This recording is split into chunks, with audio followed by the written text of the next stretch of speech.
Shalom, selamat sore, salam sejahtera dalam kasih Kristus Tuhan kita.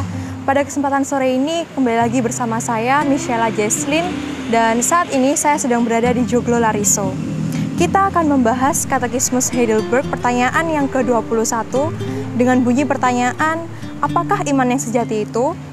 Jawabannya adalah iman yang sejati bukan hanya suatu pengetahuan yang pasti, yang dengannya kita memegang segala sesuatu yang telah Allah nyatakan kepada kita melalui firman-Nya sebagai kebenaran, tetapi juga suatu keyakinan yang teguh yang dikerjakan oleh Roh Kudus di dalam hati kita melalui Injil. Jadi Bapak Ibu Saudara, melalui katekismus kita sore ini, kita akan membahas mengenai apa sih iman yang sejati itu. Kita akan bahas dalam 3 poin penting, yaitu yang pertama adalah iman adalah dasar dan bukti. Seperti yang tertulis dalam Ibrani 11 ayat 1, iman adalah dasar dari segala sesuatu yang kita harapkan dan bukti dari segala sesuatu yang tidak kita lihat. Melalui ayat ini kita menemukan bahwa iman merupakan dasar hidup kita sebagai orang percaya. Melalui imanlah kita diperkenankan oleh Allah untuk menjadi anak-anak-Nya. Sebab dalam ayat ini dikatakan bahwa iman adalah pengharapan kita di dalam Tuhan.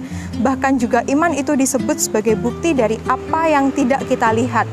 Ini artinya sekalipun kita belum melihat apa yang kita alami nanti, namun kita percaya akan Dia. Jadi iman yang sejati adalah percaya sekalipun belum melihat bukti dari iman itu sendiri. Lalu poin yang kedua adalah iman timbul dari pendengaran. Seperti dalam Roma 10 ayat 17, jadi iman timbul dari pendengaran dan pendengaran oleh firman Kristus.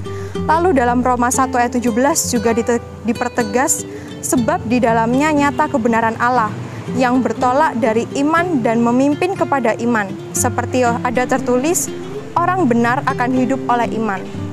Melalui poin kedua ini kita belajar bahwa iman yang sejati timbul dari pendengaran akan firman Kristus. Iman tidak dapat timbul dari dongeng-dongeng, cerita-cerita lucu yang disampaikan oleh pendeta tertentu.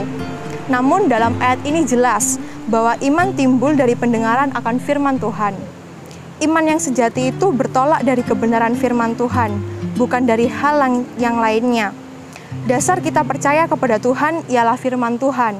Firman Tuhan dalam Alkitab yang menjadi saksi bahwa Allah itu Esa.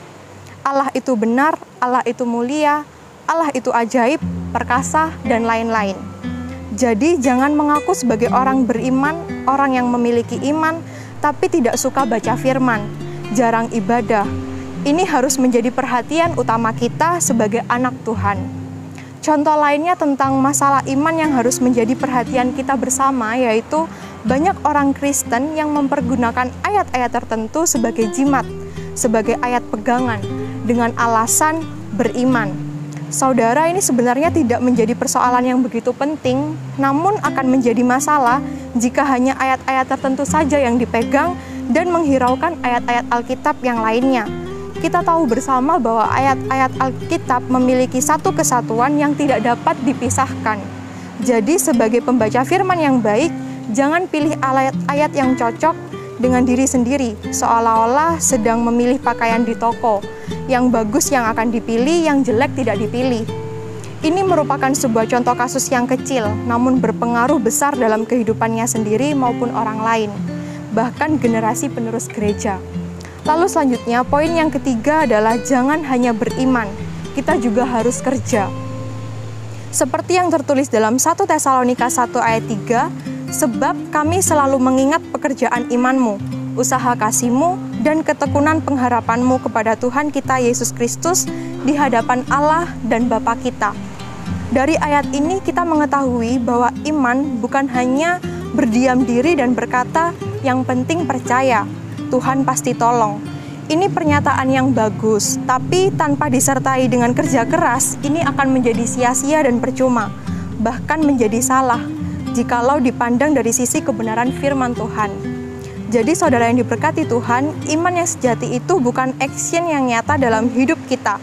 Sehingga Paulus dengan jelas menjelaskan bahwa kami selalu mengingat pekerjaan imanmu, usaha, kasih, dan ketekunanmu. Bahkan Paulus memberi contoh tentang iman yang sejati di dalam ayat 2 Timotius 4 ayat 7. Aku telah mengakhiri pertandingan yang baik, Aku telah mencapai garis akhir dan aku telah memelihara iman. Ini menunjukkan bahwa iman yang sejati bukan untuk main-main, tapi keseriusan dalam beriman kepada Tuhan. Artinya kita harus berusaha keras untuk melayani Tuhan dengan sebaik-baiknya. Sehingga ketika kita sudah tidak berdaya, kita dapat berkata seperti Paulus bahwa aku telah mengakhiri pertandingan yang baik, aku telah mencapai garis akhir dan telah memelihara iman. Ini pernyataan yang sungguh luar biasa. Jadi Bapak Ibu yang diberkati oleh Tuhan, melalui katekismus kita pada sore hari ini, kita belajar 3 poin penting dalam hidup kita. Bahwa apa sih iman yang sejati itu? Yang pertama adalah iman adalah dasar percaya kita dan bukti dari apa yang belum pernah kita lihat dari iman kita. Lalu yang kedua adalah iman itu muncul dari pendengaran akan firman Tuhan yang benar. Dan yang terakhir adalah iman itu butuh usaha dan kerja keras. Cukup sekian katekismus pada sore hari ini. Terima kasih, Tuhan Yesus memberkati.